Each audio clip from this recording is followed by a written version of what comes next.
Bonjour à tous, aujourd'hui une nouvelle vidéo sur nos petits contes, enfin petites histoires. À vos préférences comme on dit, c'est vous qui choisissez. Alors, avant de commencer notre petite lecture, n'oubliez pas de vous abonner, de laisser un pouce bleu, de faire un petit commentaire pour me dire ce que vous préférez. Et on va commencer tout doucement.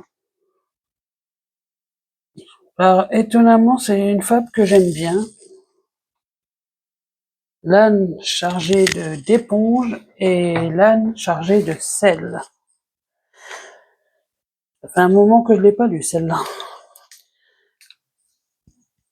Alors, un homme cheminait à côté de ses deux ânes. Or, l'un des deux avançait plus lentement que l'autre, parce qu'il était plus lourdement chargé. Il portait sur son dos des sacs remplis de sel. « Dépêche-toi donc, lui cria l'homme en bondissant son bâton. Sinon, nous arriverons trop tard au marché. » L'autre âne ne posait pas de problème à son maître, car il trottait à vive allure. Il faut dire qu'il transportait des éponges, ce qui est un chargement très léger. Je n'en peux plus, se lamentant l'âne chargé de sel. Espèce de paresseux, répondit l'autre. Fais un effort, sinon nous serons en retard. Il marchait longtemps, par pont et par vaux, jusqu'au moment où ils arrivent devant une rivière. Et comme il n'y avait pas le moindre pont en vue, l'homme décida de franchir la rivière à gué. Il monta en trompe de l'âne chargé d'éponges, fit passer l'hôte devant et dirigea l'autre bête vers l'endroit où l'eau paraissait peu profonde. Mais soudain, l'âne chargé de sel perdit pied en tombant dans un trou. L'eau jusqu'au cou, il était sur le point de se noyer quand il se sentit devenir beaucoup plus léger, ce qui lui permit de gagner l'autre berge sain et sauf. Tout le sel qu'il portait avait fondu.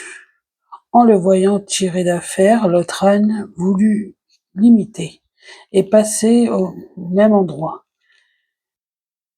Mais malgré lui, en prit, quand il atteignit le trou, lui aussi perdit pied.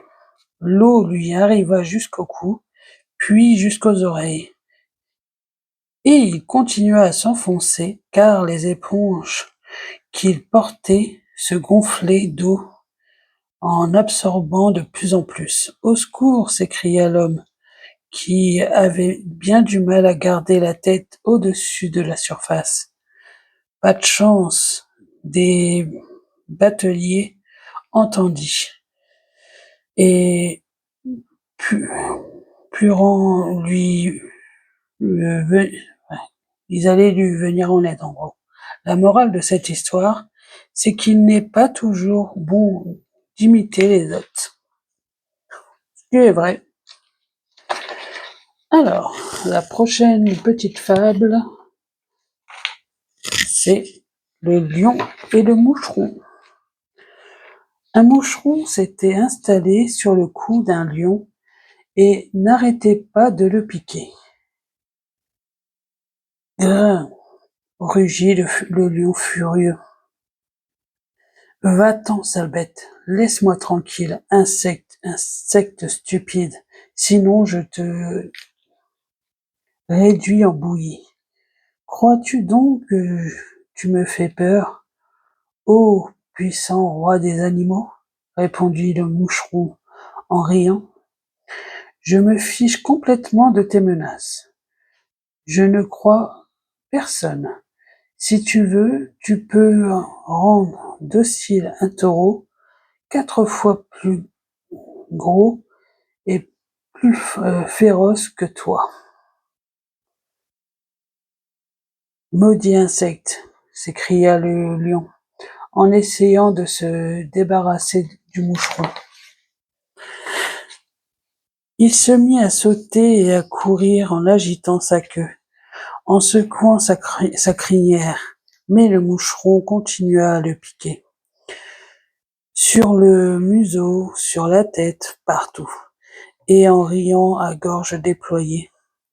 Le lion se démena tellement qu'il finit par se jeter la tête la première contre un arbre et tomba raide mort.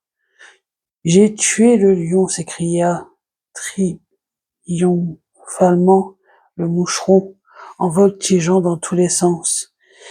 Il s'agita tant et si bien qu'il finit par se prendre dans la toile d'araignée.